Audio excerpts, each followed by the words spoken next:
நித்யானந்தம். என்னோடய பேர் மாணித்ய தியாகாத்மனந்தா. இந்த பதிவில் நான் என்ன சொல்ல விரும்புகிறேன்னா, இப்போது ஜூலை மாதம் 10ஆம் தேதி குரு பூர்ணிமா செலிப்ரேஷன் இருக்குது. அதில் நம்ம ஹோமம் 108 ஹோமம் பண்ணுறோம். அப்புறம் நித்யானந்த ஹோமம் பண்ணுறோம். இந்த ஹோமத்தை நம்ம பங்கெடுத்து கொள்வது மிகப்பெரிய ஒரு பலனை கொடுக்கும். அதை பற்றி தான் உங்கள்ட்ட ஷேர் பண்ண விரும்புகிறேன்.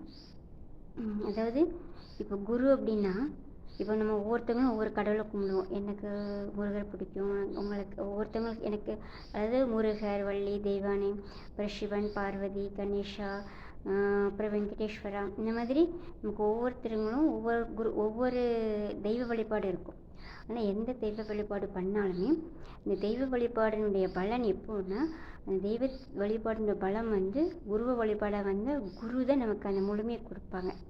அப்போ இப்போ நமக்கு வந்திருக்க பகவான் ஸ்ரீ நித்யானந்த பரமேஸ்வரன் குரு வடிவத்தில் இந்த உலக நன்மைக்காக அந்த அருணாச்சலேஸ்வரே அந்த உடல் தாங்கி அவங்களுக்கு இப்போ குரு வடிவத்தில் இந்த மனித இனத்துக்காக ஞானத்தை கொடுப்பதற்காக இந்த கைலாஷன்ற நாட்டையும் உருவாக்கி கைலாஷன்ற என்லைட்மெண்ட் ஈக்கோசிஸ்டம், அதாவது ஞான கர்ப்பத்தை உருவாக்கி சாமி இந்த ஞானத்தை சாமி கொடுத்துட்ருக்காங்க.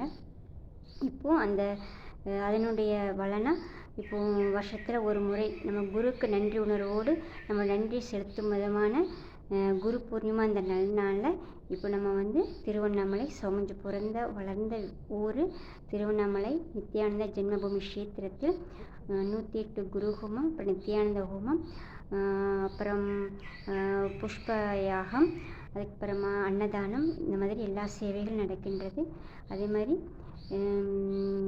எல்லா ஆசிரமங்களையும் இந்த எல்லா அதினத்திலையும் எல்லா கைலாஷங்களையும் நடக்கின்றது. இதனோட முக்கிய தாற்பயம் என்ன அப்படின்னா, குரு ஹோமத்திலையும் அந்த நித்யானந்த ஹோமத்தில் நம்ம கலந்து கொள்வது அந்த குருவோடு இருக்கிற உணர்வு, குருவோடு இருக்க ஒரு உறவு, ஒரு ஃபீலிங் கனெக்ஷன். அதனால் இப்போ ஃபிசிக்கலாக ரொம்ப நல்லது. அப்படி வர முடியலைனாலும் வீட்டில் இருந்தீங்கன்னா பக்கத்தில் இருக்கிற நமக்கு ஆதீனத்துக்கு போய் சென்று கண்டிப்பாக அட்டன் பண்ணுங்க. அதேமாதிரி வருஷத்தில் ஒரு நாள் அந்த நடக்கின்ற அந்த குரு ஹோமத்திலையும் அந்த நித்யானந்த ஹோமத்திலையும் அந்த குரு காணிக்கையும் குருவுக்கு நம்முடைய நன்றிக்குணர்வாக நம்முடைய உணர்வை அவங்களோட ஷேர் பண்ணி காணிக்கையாக செலுத்துறது நம்முடைய ஜென்மமாக இருக்கின்ற நம்முடைய கருமத்தை குருநாதர் எடுத்துருவாங்க. அதாவது பிரம்மா வலது கையால் எழுதிய தலையெழுத்தை குருநாதர் தன்னுடைய இடது கையால் மாற்றும் சக்தி படைத்தவர் குரு. அதனால் சுவாமிஜி நமக்குள்ளே இருக்கிற எல்லா கர்மத்தையும் எடுத்து நமக்கு ஞானத்தை கொடுக்குற ஒரு மிகப்பெரிய ஒரு தருணம் இந்த குரு பூர்ணிமான்ற அந்த நன்னாள். அதனால் எல்லாருமே கண்டிப்பாக இந்த குரு பூர்ணிமாவில் கலந்து கொள்ளுங்கள்.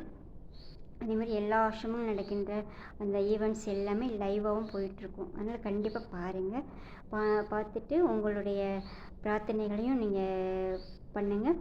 அப்புறம் உங்களுக்கு இந்த மாதிரியே தருணத்தில் நான் தான் சொல்கிறேன் இல்லையா, குரு காணிக்கின்ற அந்த நமக்கு ஏதாவது ஆஃபர் பண்ண நினச்சோன்னா அந்த ஆஃபரிங்கை நம்ம எதாவது பண்ணலாம்.